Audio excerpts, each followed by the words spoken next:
Ito na mga kaibigan, tapos na po ang pag ano yung sahig nito mga kaibigan. Ayan, kabila tapos na rin.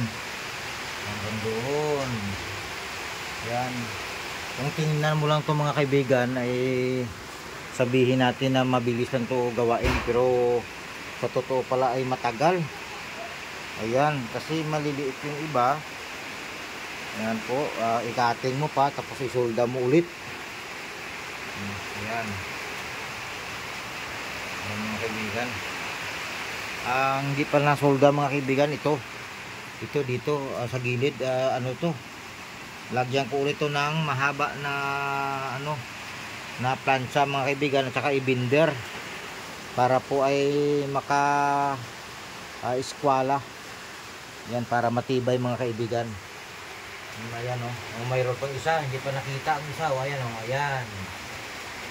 Ngayon lang, nawasingan na nawasingan na to mga kaibigan, kasi habang nag solda mga kaibigan ay malakas po yung ulan. Ayan, walang tigil. Ayan po mga kaibigan. Ang gagawin ko na naman ay pagkatapos rito sa gilid, dito na naman sa likod.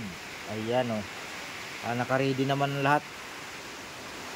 Ayan ang gagawin. Kahit nasa ano ko rito, tumutulo yung ano ko. Yan, tumutulo.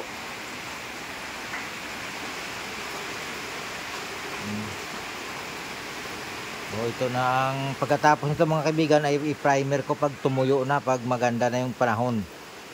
Yan, para kasi pumupula yung nasolda ko mga kaibigan, para po hindi siya maano ng kalawang mga kaibigan.